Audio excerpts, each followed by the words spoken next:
Welcome, everybody, to the Follow D Money podcast. This week, we're doing something new. We're still at Scotia, across the street from Garfield Park. And today, I'm introducing a co-host that I'm having this week. He's a good friend of mine. He's a friend of everyone. He's a bartender downtown at Teeny. I would like to introduce Ashley Nelson to the Follow D Money podcast. Hello. What's up, man? Man, I'm glad to be here. I can't believe it. Hey, I'm excited to have you, especially with the young lady that I have today, who to me is a good friend. As soon as I met her, we became friends. She came to an event of mine I invited her to. And from that day, we connected. She reaches out to me when she thinks of me, which is amazing. I love that about you. She was a Black Innovator Award recipient, right? Rising Star. You are the president of the exchange at the Indiana Urban League, right? Indianapolis Urban League. And you do a lot of things. What else do you do? You're a mastermind recipient for the United Negro College Fund. Yep, last year. And I think that's good enough. No, let's just keep going. You have so many things like you serve on boards too. I do serve on boards. Yeah. I just have infinite free time, so.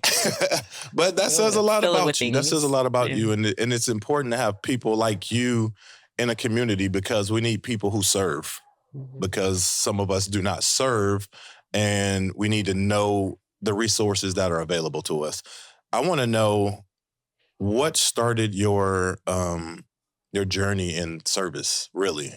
Like what mindset did you have to do all those things? That's a lot of stuff. I credit it to my family. So when I was in the fifth grade, yes. I didn't even say your name. Oh, it's okay too. Kelly Doucet is here, my friend and Jim to our community. Kelly Doucet, thank you. Thank you. Welcome. Thank you for having me. Yes. What started service? My family did foster care growing up. Oh. And so that was really the catalyst to understanding that there are people out there that need you and that there are issues and there are things that are bigger than yourself. So we started when I was in the fifth grade. My granny started with foster kids. And then, by way of relation, they were my cousins. Just how it is. Yep. We collect people in my house. And then my mom started when I was in the sixth grade. Yep. And we had foster kids in the house every year until I graduated college. Okay. So that's a long time and a lot of issues, a lot of putting other people first. And it just kind of carried on from there, quite frankly. You kind of saw the service as a part of your life. Absolutely. Yeah. I mean, when you are young, it really shapes you because hopefully you realize, I can't speak for everybody. What I saw was I had a loving family and that there were kids that did not. And that they were welcome into our house. And my mom treated them just like she treated us. Yep. My sister and I, sometimes better. I don't know what that means, but my mom would be like, this is not your moment. Yeah. And she wanted to make sure that they always knew that they could come back. If they wanted to leave, they could. Yep. If they needed to leave, they could. But she still gets phone calls. She's still mom to a lot of kids. Nice. Like they're still brother and sisters. So, it just carries through. That's important that when you have a situation where you're new to a family or you're new to any environment and you can feel welcome. That's huge. I think that's a huge ask for to be a child and to share your parents. Like how does that did that affect you? Obviously it continued, but was it hard in the beginning or was it No, it's just simple. I mean, I was always the oldest, so I was always in charge. So not really. Like I still got to tell people what to do, so I was still in my element. Just good at it. Okay. I think it affected my sister a little bit because she was youngest, right? Yeah. And youngest don't like to share anything. Yeah. Parents, food, space, right? Yep. But not in a way that I think was detrimental to her character or to her growth. But sometimes she just wanted my mom to herself. And I don't fault anybody for that, right. Especially if you lived a good portion of your life having that. And now you have to share. But I think, again, it builds character. I would like to think I'm a good person most days. Yeah. I tell people sometimes I'm not always a nice person. I do nice things. There's a difference. Depending on the day. But I think it definitely built who I am and continues to be a foundation of why service is so important. It's hard for people to say that they have time for this or they have time for that. What about all these things that you are passionate about? How do you find time? How do you make time? And what is your advice to people who say that they don't have the time? They want to do it, but they can't find the time. They're busy. They work a 9 to 5. They have children. These are reasons that I hear a lot of people saying that they can't do this or that. And you don't have children, but I mean, you have a job and you do a lot of things like in service and things like that. So how do you find time? Fortunately for me, all of my things kind of align. Okay. And so time, it just kind of shifts from one thing to the next, right? So, but I did ask this question of somebody that I consider somebody I look up to in Indianapolis. And I asked the same question, like I feel like I don't do enough. Yeah. And you all are doing so many things. Right. How do you do that? And he looked at me straight face. He was like, something is probably not getting done the right way. I was like, that's real. I respect that. Right. You sit on all these boards and you've got like a C-suite level job and you've got kids and you've got a wife and like something has to give. Right. I don't have kids. I don't have a spouse. I don't even have a dog. Right. So I have a little bit more space to maneuver around that is like disposable time, I suppose, if you will. Yep. But I think you just find time for the things that matter. Yep. You kind of group things together, right? So if you're sitting on boards, if you got some things you need to knock out for board service, you just group them together and you get it done.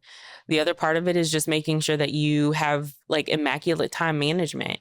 I live in a space now where if it's not on my calendar, it doesn't exist. Right. That's my fault or yours, depending on the day. And that's real. Like if I don't see it, I can't. I literally cannot conceptualize every single day. I live day by day sometimes because, I may not have a 9 to 5 meeting schedule, but like, I have this, I have something right after this, right, that I got to get to.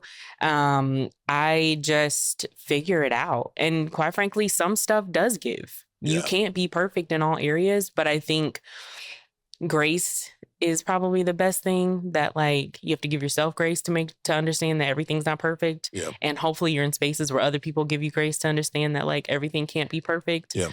But you can't consistently drop the ball. Like that's where you got to reevaluate some things. Cool. I like that. And I mean, I think we all do things. We all do the things that matter. We find time to make stuff work in our lives.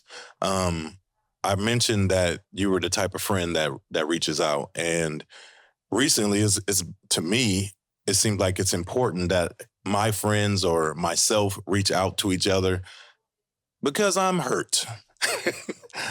I'm hurt. I had expectations about the election. I had expectations of people's reactions to the election, and I was hopeful. Mm-hmm. And what I want to know is, you're a Black woman in Indiana, of all states. like, to me, it's just a super conservative state. It's not a representation of the whole state, but overall, it's a very conservative state. Mm-hmm. How are you feeling? Like, what was your emotions going through? Not even leading up to the election, seeing the reactions of people, comments, and things like that. So, just tell me how you felt about the climate of everything. I think there's a before and after to that answer. It is. I think that before I choose to be optimistic for the most part. I mean, you know, for the Exchange, which is a young professional organization, I feel like we really tried to instill the understanding of what this election meant. I think the point that a lot of folks, in my opinion, missed is that this wasn't even really an election based on party. This was an election based on people. Because, you know, party, you can fundamentally disagree with somebody on, you know, tax breaks, right? And go about your business. Mm-hmm. This was tough because one, historic in the way that a Black woman won the nomination. In so many words. We know what happened. Yeah. It should have been that way in the first place. But, you know, neither here nor there.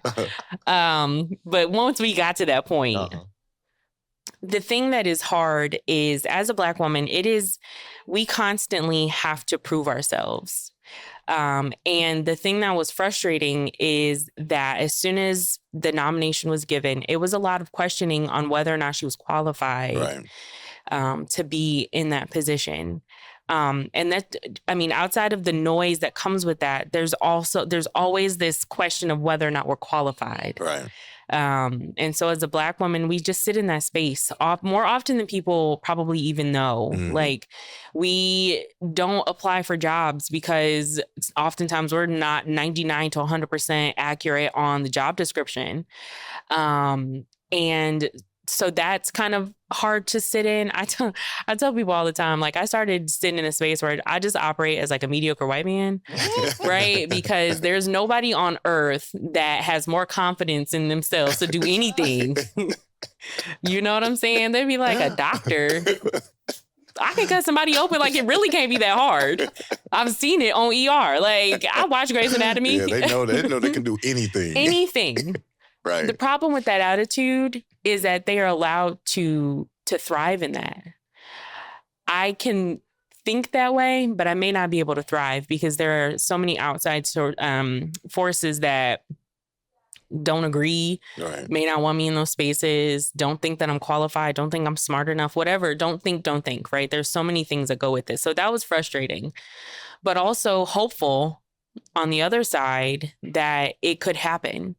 That this could be our moment. And you just push. You can't like give up before it's even over. You just keep going and figure it out along the way. You regroup when she was officially the nominee. You figure out your shit and you keep going. Like, you can't, like, I don't know. It was a lot. Yeah. It was just a lot. Yeah. All the way. Go ahead. Do you see it? It's like I hear all of that, and especially when you're saying it, I can see it even more. Did you see any, like, a positive side of that? Like, from my angle, even with all that said, on the other side, I'm like, man, our vice president was a Black woman. That's crazy, like, in a good way. Like, so much has happened. Going on your optimism side, like, I'm like, that side of it for me is like, nothing is perfect. I get that, but I'm like, from my point of view, I'm not sitting and being like, oh, I can't believe I don't have the angle of, a Black woman and this is how I feel. But I just am already thought we've come so far. Like, we had a Black president. We had a vice president who was a woman. We almost had a woman president. Not only that, she was Black. Like, all these things to me are so amazing that it's hard for me to just look at. And I see that from so many people, like, it's such a negative. And I'm like, but there was so much good out of it too. We didn't get the end result maybe, but like there's still a lot of positive out of that. Yeah, I hear you, but I also want to give you the point of view of why has it taken this long? Sure. Right. And we're still not there. Mm-hmm. There are a lot of people, there are women that do not and firmly believe that women should not be president. Right. And so, I mean, as far as we have come, we have so much more road to travel because people just genuinely believe that we are incapable of doing things. We lead households, we lead companies successfully. What else do we have to do to prove that we're ready?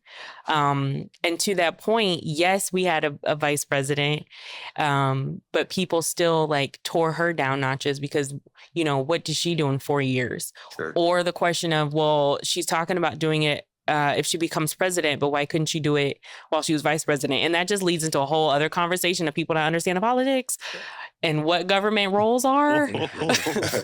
Because we can go down that rabbit hole and say that the vice president actually can't do any of that. But, good for you in thinking that she could, because it adds to your narrative that she's not qualified.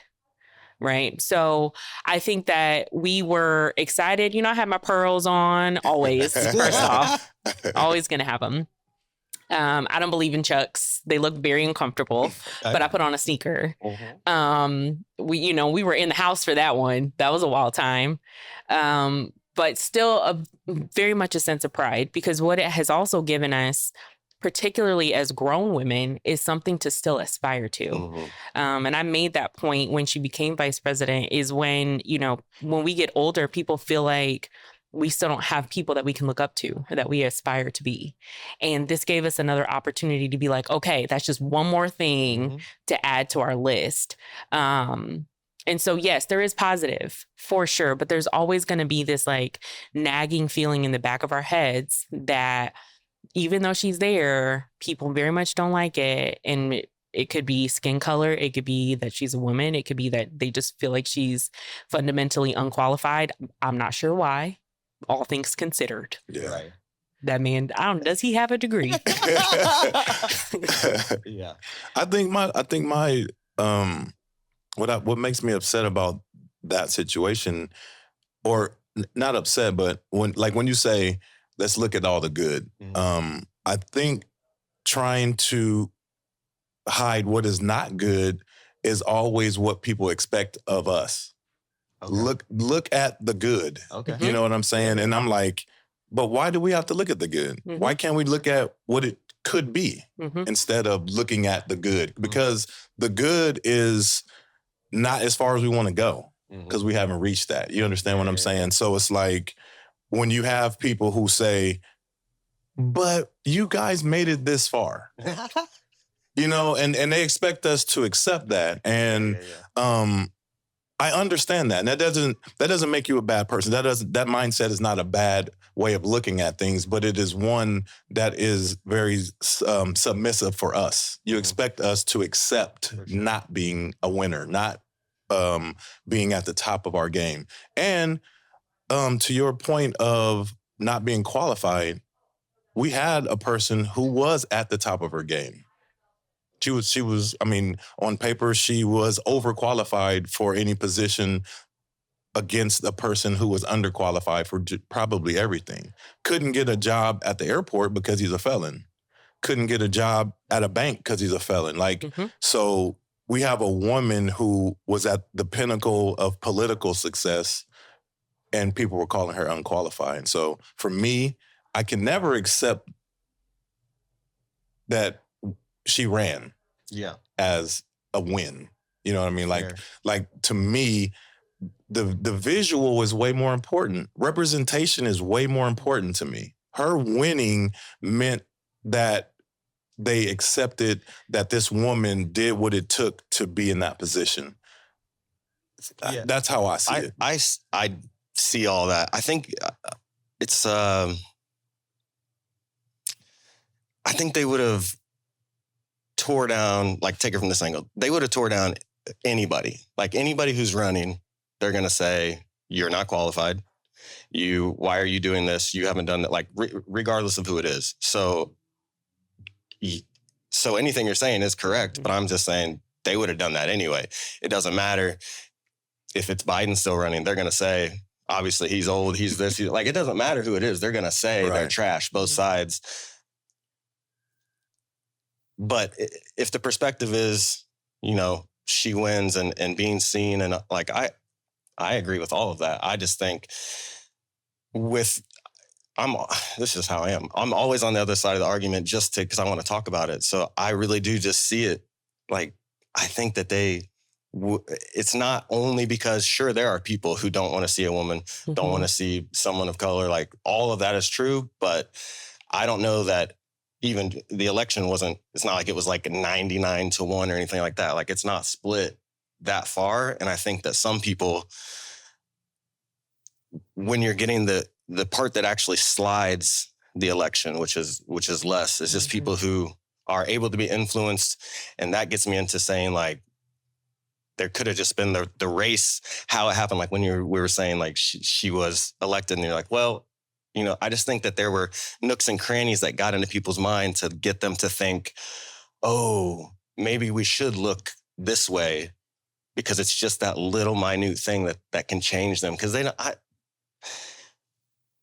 obviously everybody didn't want Trump before because we already got him out of office. And then something switched that got people thinking, I don't know exactly what.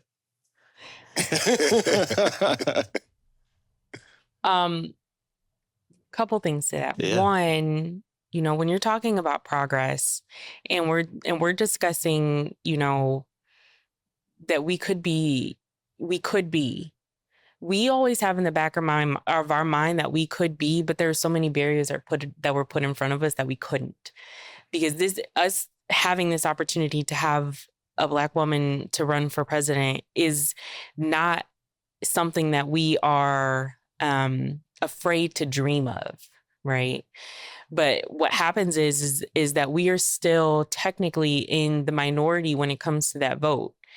And until we can come together and galvanize enough people to come about that, I just don't know if people are ready to have that visual, because that visual means a whole lot more than people are saying out loud.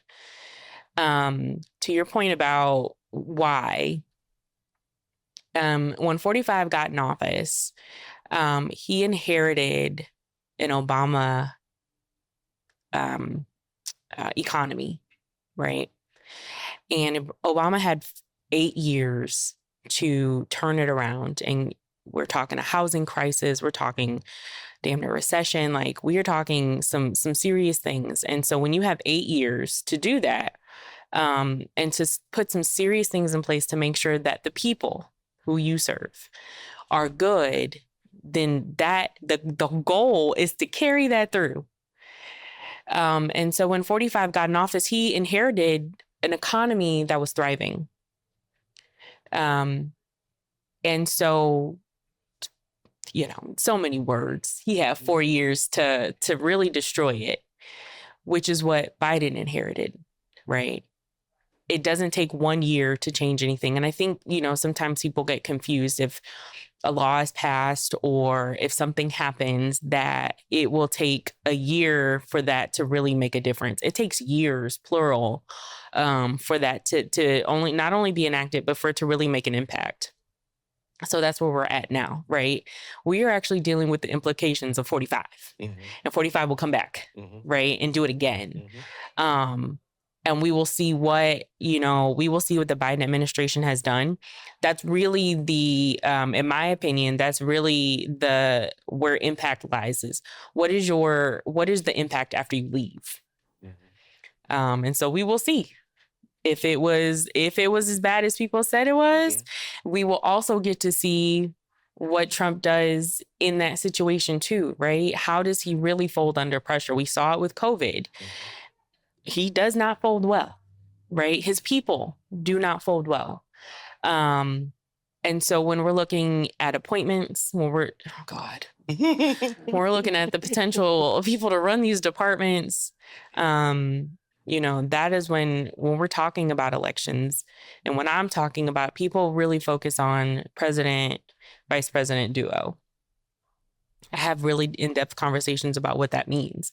We're voting for potential Supreme Court justices and judges, right? We're looking at department heads. So, Secretary of Defense, who is, I don't think he'd been to war. You know what I'm saying? Like, we have things to worry about. Who's going to be over housing and urban development, right? That significantly impacts people of color and the opportunities that they have to, in this case, own a home, right?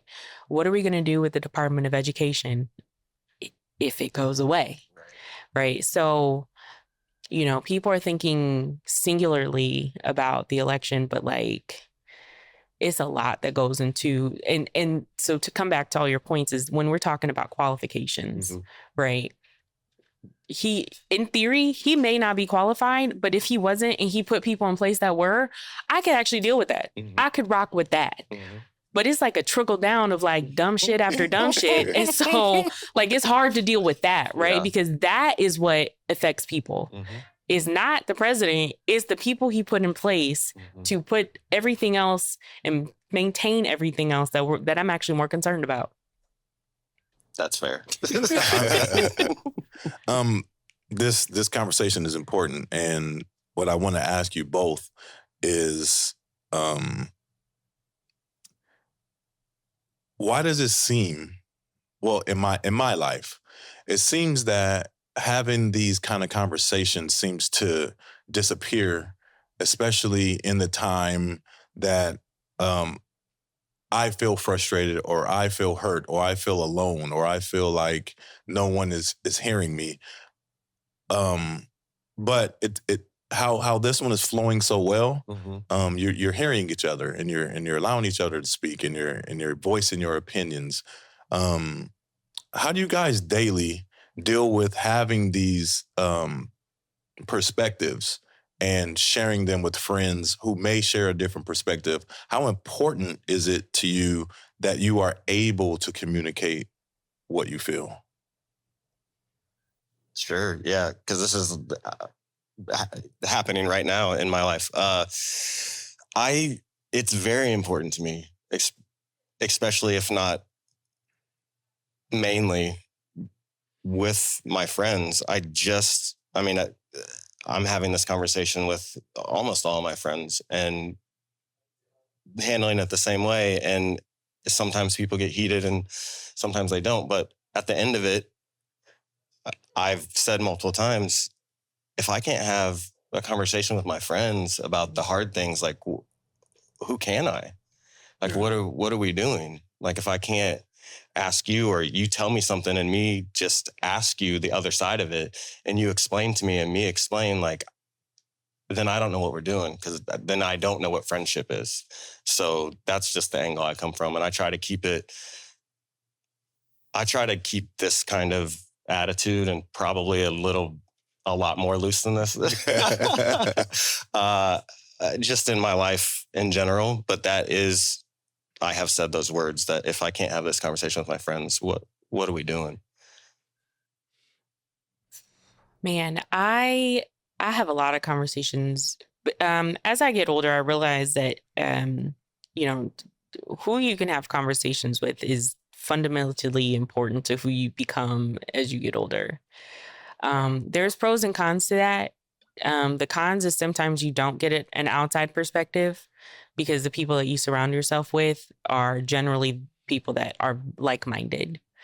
So I keep a couple people around that I can ask questions to, right? And that we can have dialogue, and I'll be like, okay, you're wrong, but I heard your point, right? I don't agree with it, but again, it's not in a situation where like we can't be friends anymore. Where it gets tough is if you have a conversation with someone and you realize you can't be friends with that person anymore. You literally do not align with my morals. You do not align with what I believe. And I can't be friends with people in that way. Not in a friendship. We can be acquaintances and maybe check in here and there if we need to. But like, I can't call you friend. You can't come to my house. You can't talk to my mama. That's like that's really like that's the cutoff, right? That's Like, that's real. Because Jackie collects people. Like everybody, everybody's her kid at this point. Yeah. And so these conversations are easier because you're talking to people that get you, that understand it, and that allow you space to kind of get your thoughts out. Oftentimes without even just replying. They're like, "Are you done?" And I'm like, "All right, I'm good. Thank you." Thank you so much. Thank you for letting me get that out. Yeah. What are you about to eat? Like, Yeah, but friendship, I think, again, as I get older, I think people use it a little loosely. Right. And I think it's okay to just be like, we're cool. Mm-hmm. We're acquaintances. Everybody is not I your know friend. him. Everybody is not your friend. No. Everybody you hang with is not your friend, or everybody that wants to be around you or take your time is not your friend. And that's really huge in my life. I found that, I gave time and space to people who were fundamentally different than I am as a person. And I think that if I can't hang with the person who doesn't treat wait staff well, then I can't hang with the person that doesn't care about the livelihood of other people. Like, that's just how I am. I look at people differently when they do things in a manner that is disrespectful to other humans. So that even comes down to friendship. I don't care who you are. As soon as you do this thing or you express this thought, then I look at you differently. And I treat you differently. Yeah. And I think that this election was a representation of that for me. For me. And I don't think that everyone has to use it that way. But at some point, I have to draw a line of people in my life and say, these people I want to work with and build with, and these people, you can buy me a drink. And we can have a conversation and we can laugh, surface levels type shit. So, because it wasn't politics. No, that wasn't about politics. It wasn't in my opinion, you can say whatever you want, but it boils down to more than politics to me. And that's just how I see it. And if that is what you want to stand and lean on, then that's fine. But I have come to my own conclusion that I will not interact in a certain way with different ideologies. Period. And you don't have to. Right. You don't have to. Right. That is the space that I live in, is like, I don't have to. Yeah. I am a grown person. Like, there is so many things that I have just like embedded in that thought process of, I don't have to do this. Yep. Right. Like, do I have to go to work and pay my bills? Yes. Yes, I do. Yeah. I don't have a backup plan. But like, do I have to be in certain spaces? No, I don't. Do I have to talk to certain people? Most of the time, no, I do not. Do I have to give people my time? No, I don't. Right. And so I think once people start to really like live in that space, I think, I love a good Facebook post. And, I came to this conclusion that like, some people are angry with you because you understand who you are. Yeah. And people will be angry with you about this because you just decided who you are and what matters to you, what boundaries you've decided that you just will not cross. Yeah. And that's tough too, because, it's almost like you're losing a part of somebody who you thought you were. Right. True. So what's next? How do we deal? Because life goes on no matter what. We have to find, I'd hate to say the silver lining in all this, but we still have a community that we live in. We still have a life to live. We still have people that don't understand what community is and building the areas around us could be, even in this situation. What do you suggest for people who just are looking for something to believe in or even give their attention to? Because right now, I am done with that side of it. Sure. I'm done with it. And I'm not even going to make posts about it. I'm not going to do that. If people want to talk to me, I'm very selective right now. Because day in and day out, I have these conversations. I'm texting all day or DMing people. They're always in my DM about Why this? Why did you say this? What do you feel about that? How come you mad about this? You should look at it like this. And I'm doing this all day. And I can't say that everybody does that, but I'm exhausted because I move in love. I move in togetherness. I move in unity. I move with grace. I move with compassion. So the decisions that I make, the words that I speak, and the people that I surround myself with represent that. So if you don't get it or you don't agree with it, for me, it's hard to accept. Period. I mean, it is what it is. What's next? Two points. One, this conversation came about because of a post you made. Oh, okay. About Fannie Lou Hamer, who was an incredible woman. Yes. And so to that point, there can't be a moment where we just stop. She was literally beat within inches of her life, literally, just so that Black people could vote in Mississippi. Yeah. And so I keep that. So when I told you, but how eloquent was she at that time? And from she just spoke up. I get so sad when I listen to that speech. You just have to speak up. Yep. Right. You just have to do it. So when we're talking about speaking up, if there's a bill in our legislature that calls for testimony, speak up. We're in such a society now where people think that posting a Facebook status is speaking up. Right. Who sees that? Right. Who's going to see that can make a decision? And if they do, what are they going to do about it? Absolutely. Right. So you have to put yourself in position to actually have a voice for the community. And so secondary to that is, as a Black woman, we cannot afford to give up.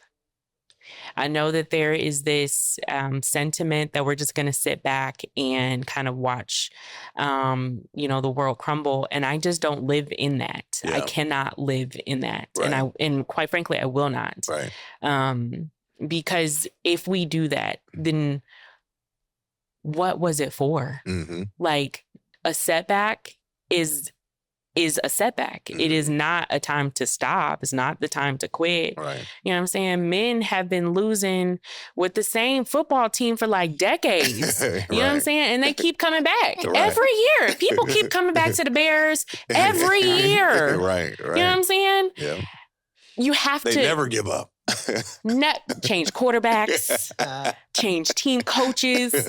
They trying to buy a new stadium. That's still not going to help. Right. You know what I mean? Yeah. And so if you implement that thought process into life, even if you lose, you're still going to try again. Yep. We lost terribly. Yeah. But we have 4 years to build. We have 2 years to build. Really? Yeah. Because we still have midterm. And we have an opportunity to start making things, to start overcorrect. I will overcorrect this time. Right. You know what I'm saying? Right. Turn the other way. Yep. So we can't. There's just no room to give up, because then they give in. I mean, we give in, and I will not. Yeah. I will not. I've never, physically been in a fight in my life. Now, don't take this as an opportunity to try it, because that's for a reason. You know what I'm saying? I look at my family history and I know that I'm going to be okay. Yeah. But I don't have that. And I want people to also understand that this is also not the time to try it. Yeah. Right. We got a long ass 4 years ahead of us. Yeah. But we did it once, we can do it again. We did the civil rights movement, we can do it again. Everything is, I look at it as a solvable problem. Yeah. I'm going to sit with that. Come back to me in about 2 years and see if that's the same thing, because it may not be solvable at that point. Yeah. But I just refuse. And I bring people with me, right? I've got a whole young professional membership of 100 plus. Oh, okay.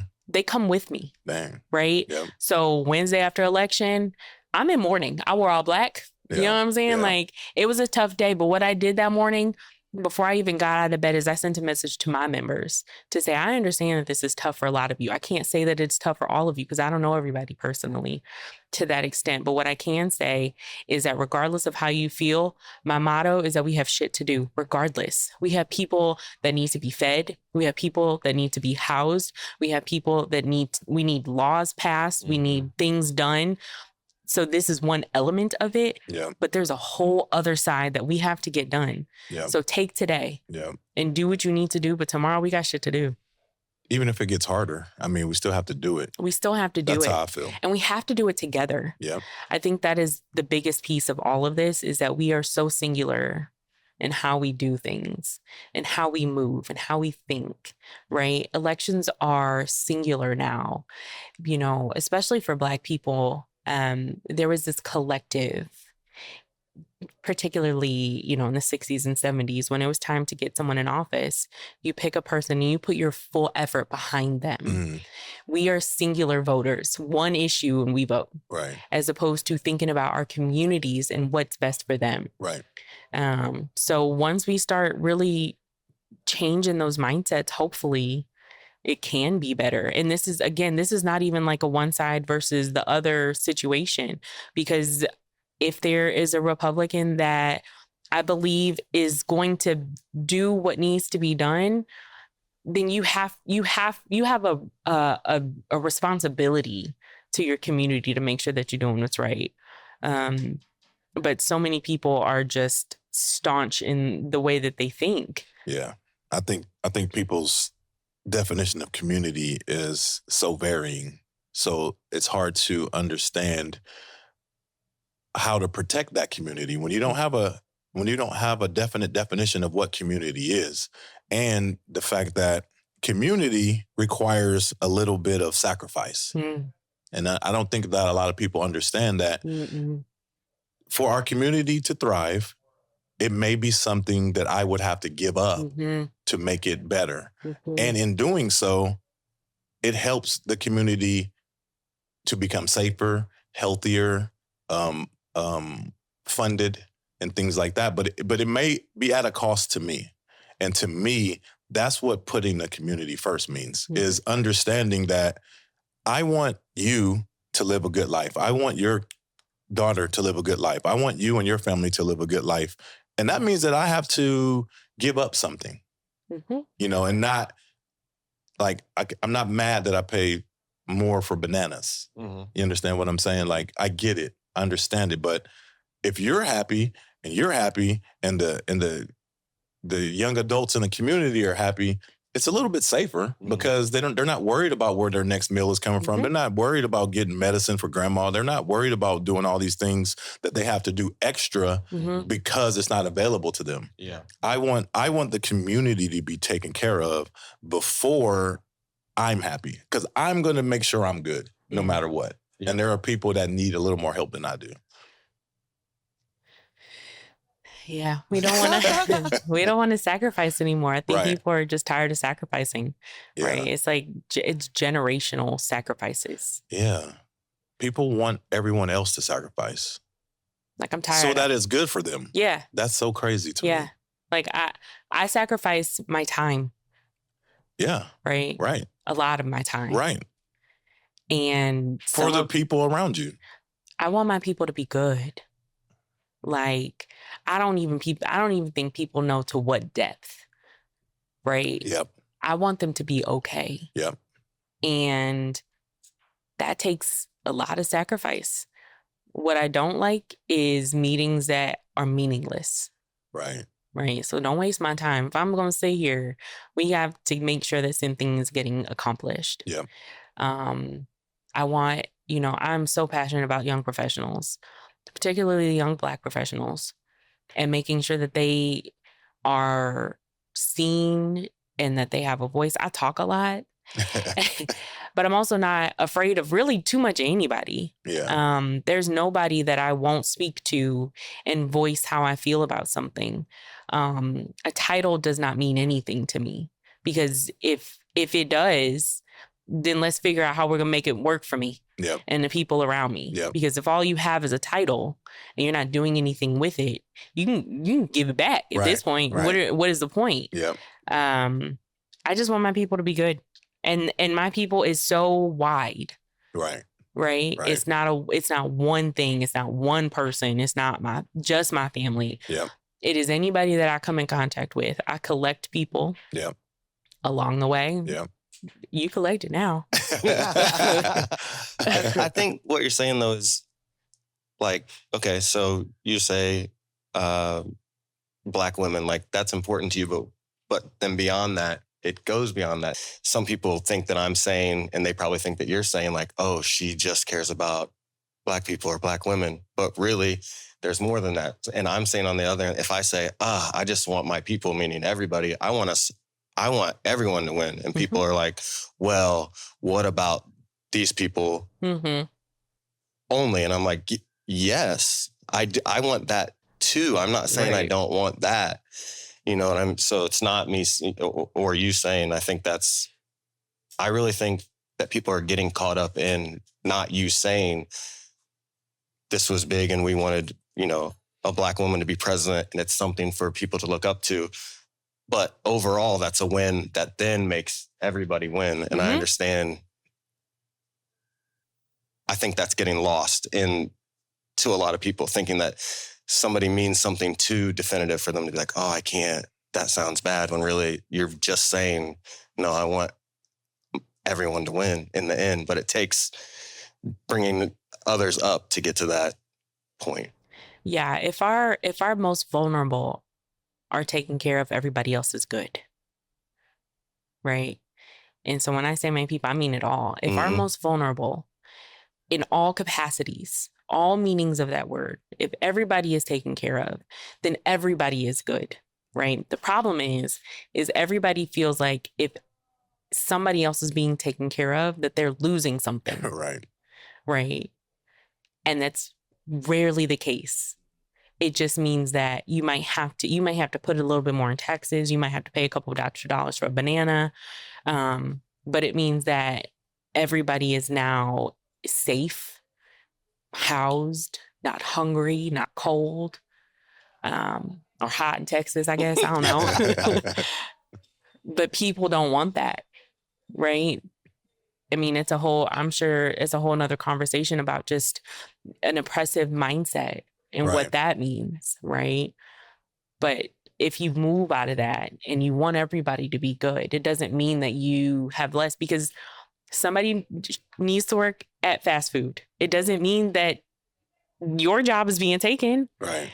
You want somebody to work there, right? But we also need them to live and have livable wages so that they can come and be their best selves in anything that they have.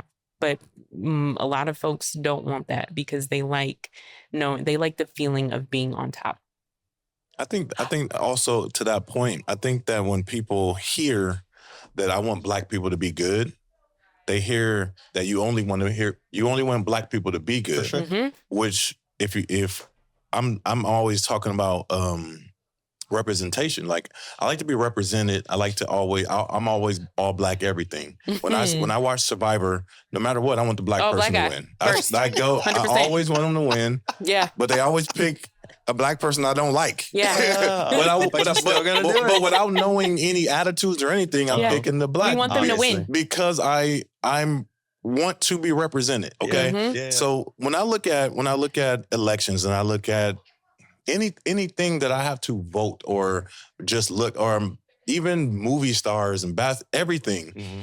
When I say I want Black, it's because for so long it hasn't been. Mm-hmm. All the way to this point, it hasn't been. We've had one Black president, one non-white president. Yeah. How about that? Yep. So now I want another Black president. And it doesn't mean that I only want Black presidents for the rest of my life. I take it. I will. If that's what we're giving, I'm not going to give it back. I will take it. All Black presidents. Yeah. Right? But what I'm saying is the representation is powerful. Because it is a measuring stick for what is possible. Mm-hmm. Always, right? And to root for what looks like me is natural. It's natural. So, and it's also natural for a person to think that me rooting for that is going against them. That's natural as well. So you have to step out of that mindset and be more compassionate on the inside to say, I want that for you too. You can even say you don't want it for you, but long as you say you want it for me, I accept that conversation. I'm accepting that person in my life 10 out of 10 times. More than the one that says, why are you always going black? I'm good. I want everybody to do it. You know, I much rather have the person say, I want them to be all white. I respect that.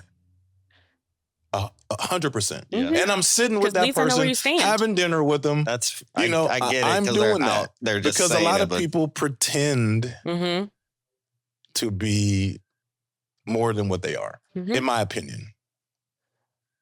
That's fair. Because nobody's really saying, I want all. No, I don't know one person that said I'm voting for Donald Trump because he protects my whiteness and he makes me feel good. I'm actually going to send you a clip. No, I saw that guy. Okay, yes. I saw that guy. I posted that. Yeah. But what I'm saying is, I respect him. I respect his opinion. At least you're honest. He's honest. Yeah. He's not hiding behind anything. And he's not looking for anything but for his whiteness to be preserved. He wants a seat at the throne. Thank you. Instead of doing everything behind the scenes to pull us down and then saying, why is this happening? And like, what's going on? Like, I can't believe that's crazy. I mean, we are honest about how we feel, what we want. So I want everyone else to be as honest and open about how they feel too. So then I can move accordingly. Let me choose. Let me move. You were taking away my option. I tell people that all the time. You're taking away my option. Yes. You're being purposely deceptive. And I don't get to choose because you know either it's right or wrong. Right. However you feel. But like if you can't be that open about it and have a conversation, I respect that man. Yep. I don't agree. No, I don't agree. I respect his openness, if you will. Yes. But like now I can move accordingly. I say all the time, I can move accordingly. Yeah. Do you think that, like that guy, right? So do you think most people voted for Trump because he's white and she's black? Or I'm like, is that? I'm not saying that's the case, but I'm saying that even inside a person who truly believes that that's not the reason why they did it, the points, the everything involved in that, it's in there. Okay. It's in there, in my opinion. Yeah, that's what that's just what because you say it's not doesn't mean it's not. Right. And I mean, again, we talked about qualifications. We talked about like being able to do the job. One who literally got fired twice, and then a woman who did it, she was qualified. But you have to say, all this other stuff is not important as long as I'm not paying more for groceries. Like that to me. Well, again, people are voting on singular things. Yeah, that's another thing. Right? Like so you're voting on the economy, which, quite frankly, most people that said they want a better economy don't even know how the economy works.